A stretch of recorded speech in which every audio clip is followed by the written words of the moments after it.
Ngayong araw nga ito mga bro, maaga tayo pumunta dito sa Santa Rosa, Laguna kasi meron nakisuyo sa atin na Raider 150. Baka daw pwede natin madaanan, pwede natin ma-check yung nangyari sa unit niya. Ay biglang umingay kasi daw naputol yung dulo ng throttle cable. Kaya ngayong araw mga bro ay home service tayo dito sa Santa Rosa, Laguna. Dito sa may subdivision ng Sicilia yata. Ito mga bro, di ko masyado kabisado. At yung makikita nyo mga bro, Raider 150, bagong-bago pa, naka-modified siya, naka-lowered. At kung hindi ako nagkakamali, sabi na may-ari ay lower odo pa lang daw ito. Kaya i-check natin mga bro. At syempre, bago natin umpisahan, yung mga bago pa lang dito sa ating channel, huwag niyo pong kalimutan mag-subscribe para po lagi kayong updated tuwing mag-upload po tayo ng mga panibagong videos.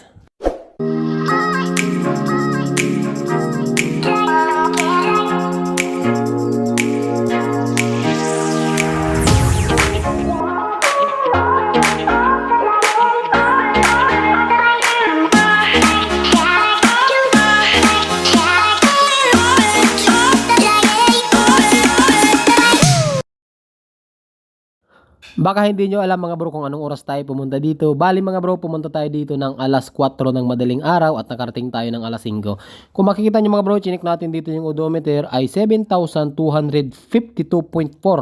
So napaka bata pa talaga ng motor na ito mga bro.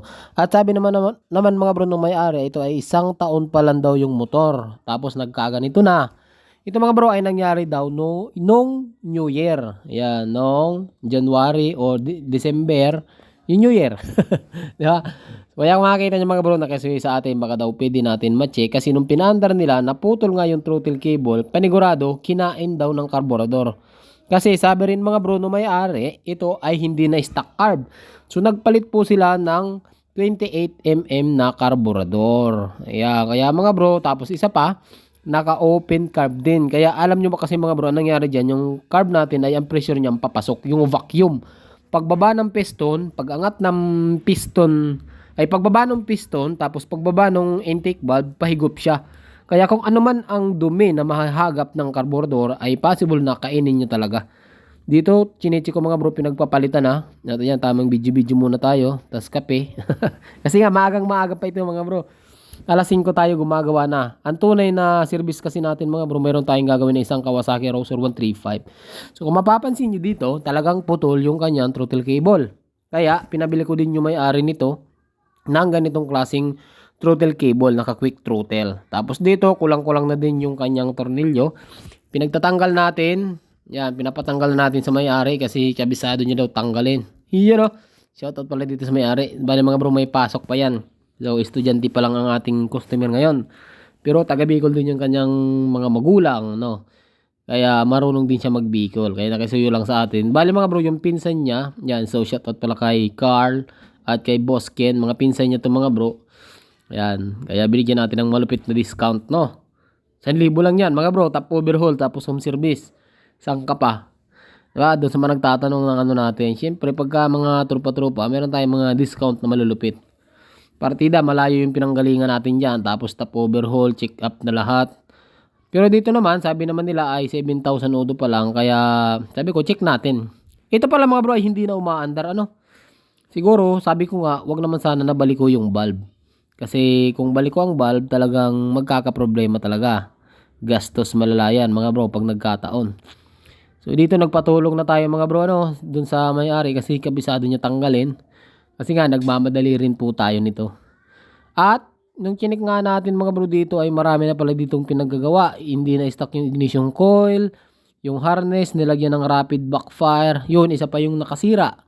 Yung rapid backfire, posible din na naging sanli kung bakit naputol yung throttle cable. Original na throttle cable mga bro ang ginamit nila, pero naputol pa rin. So dito mga bro, tanggalin nyo lang tong mga 10mm, yung cam holder ng kung gusto nyong i-top overhaul or bunutin yung head, kailangan mga bro, tanggalin nyo tong 10mm dito sa mga ating cam holder. Yan, so madami yan. Tapos iba-iba po ang size ng mga tornilyo. Mayroong mahaba, mayroong maikli. Mayroong fully thread, mayroong naman half thread.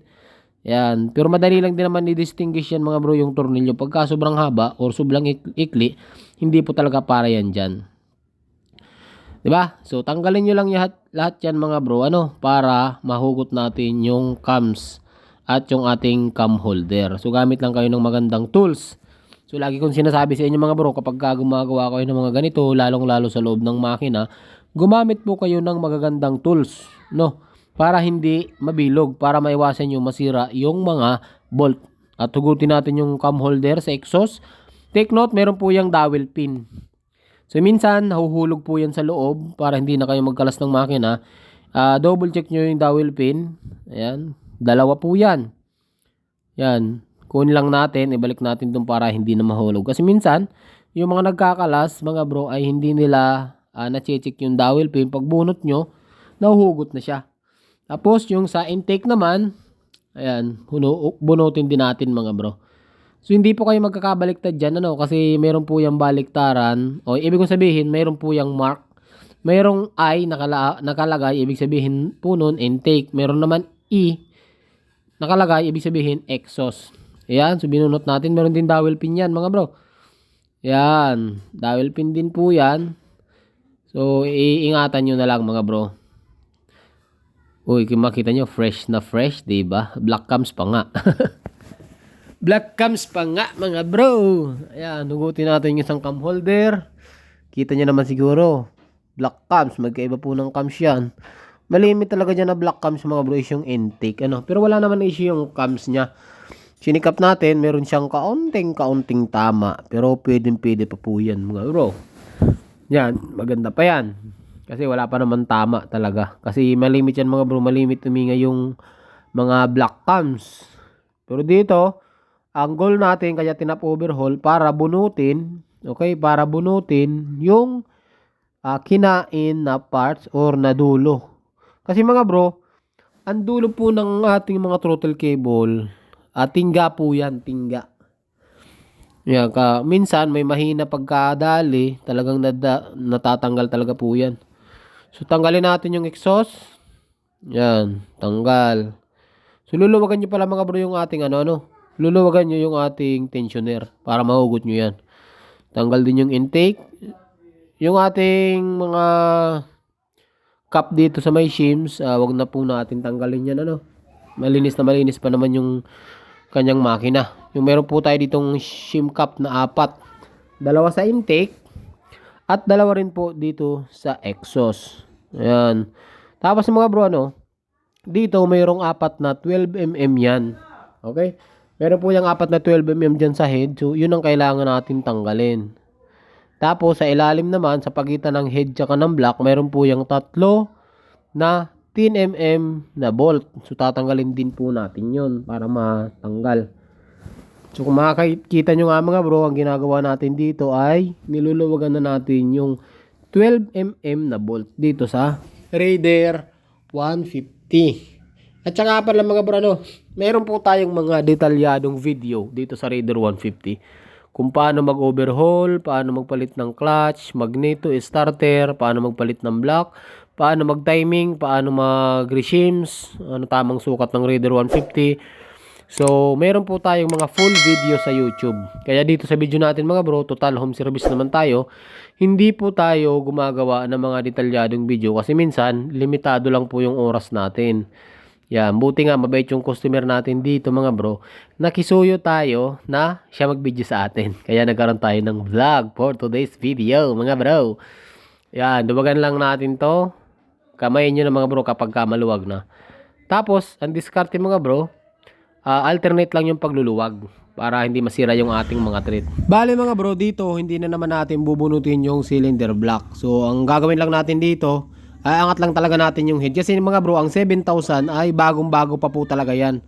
So, makita natin dito mga bro ay wala pa talagang maraming carbon. Ibig ko sabihin, wala pang maraming dumi sa ating chamber. Tapos, syempre, kita nyo, kape. Pang-5 kape na natin yan mga bro. Tapos dito mga bro, sabi ko sa inyo kanina, meron tayo ditong 10mm na luluwagan. Bali 3 po yan. So isa doon sa gilid, tapos 2 dito sa may, yan, isa yung kinakalas natin, isa dyan, tapos dito sa may harap natin, 2 po yan. So hindi nyo kasi makakalas mga bro yung head hanggat hindi nyo tinatanggal yan. Kasi nakabaon po yan sa head. Tapos isasalpak natin doon sa cylinder block. Ayan, tapos mayroon lang nut. Diyan mga bro, wala naman washer po yan ano. At okay lang magkabare-baliktad yung bolt niyan sa pagbabalik nyo. Pero kung gusto nyo talagang mas kung saan nakalagay yung ano, lagyan nyo lang ng marking. Kung saan nakalagay yung bolt, doon nyo na lang ilagay. Pero yon mga bro, ay pasok din naman yan. Siya nga pala mga bro, ito yung ating chain guide. Pwede po natin mahugot yan. Sungkitin nyo lang. Ayun. Tapos, angat na po yan. Okay? Ingatan nyo na lang at baka maputol, mag-abuno pa tayo. Yun. Binunot na natin mga bro, ano? Kung makakita nyo. Ayan, yun tama. Ayan, di ba? So, bagong-bago pa yung kanyang block, oh. Ganda pa. So, nagka-problema lang dahil sa rapid. Tapos, sa karburador. Ayan. Di ba? Ayan yung naputol. Ito yung napakaliit na lang na ito mga bro. Maswerte pa rin. Alam nyo kung bakit mga bro. Kasi kung nagkataon na ito ay bumara dun sa ating valve, 4 na barbula yan. So 2 intake, 2 exhaust. Kung yan bumaon mga bro, nabingkong, malaki-laking problema. Gastos po talaga yan. So maswerte pa rin yung mayari. Total, nandito na to. Lilinisan na natin yan. Ito yung sinasabi ko sa inyo mga bro. Wala pa siya masyadong dumi. Kahit ibalik natin yung gasket nito, hindi pa rin tatagas to kasi bago pa. Siyempre, total kalas na mga bro, pagkakataon na natin maglinis, re-refresh na rin natin. Pero hindi tayo magpapalit ng valve seal kasi wala naman po itong tama, hindi rin siya mausok, no? Kaya, ang gagawin lang natin dito mga bro ay lilinisan na natin. Ayun, dyan siya, oh. Ayan, wala pong tamang, ano, ayun lang yung tama, ayan, oh, ayan, dyan. So, bali, ang tumama sa kanya, piston lang. Pag bumabayo yung piston, taas baba, dito siya tumatama sa gilid. So, maswerte pa rin kasi hindi siya kumalang sa barbula, walang valve na lumiko. Kasi kung nagkataon na nagkatama yung valve, ay gastos malala po yan. At ito mga bro, shortcutin na natin yung video kasi napakahaba na pinakita ko lang sa inyo yung ginawa natin. So, fast forward tayo. 2 hours later. At ayan mga bro, pagkatapos ng 2 oras, binalik na po natin. Yung lahat ng pinagtatanggal natin, naka-timing na po yan. Ayan, yung intake, yung exhaust na cams, kailangan hindi sila magkabaliktad. Yung timing natin, ayan. Meron po tayong tutorial sa YouTube nito kung paano mag-timing ng Raider 150 mga bro. At syempre, bago tayo alis dito mga bro sa pinag-home service natin, subukan natin i-test drive muna. No? I-test drive natin mga bro para naman running talaga yung motor pag alis natin. At ayan mga bro, ayan, buo na natin yung fairings. Binalik na natin yung kanyang fairings, madaming kulang na tornilyo. Sabi naman na may-ari, kulang-kulang talaga yan. Kaya kulang talaga. No? Hindi rin naman ako nagkalas ng fairings. Kaya okay lang. Susi, kunin natin. On. Sabay push start. Malupit. Maandar na. Hindi lang dinig sa video mga bro. Kasi nakamute tayo. Maagang-maga kasi dito magpatugtog ang mga tao mga bro. Bawal na bawal po yan sa YouTube. No? Test drive. Kita nyo naman. Running na po yan. Yan. Sa susunod, ingatan nyo mga bro yung mga motor nyo.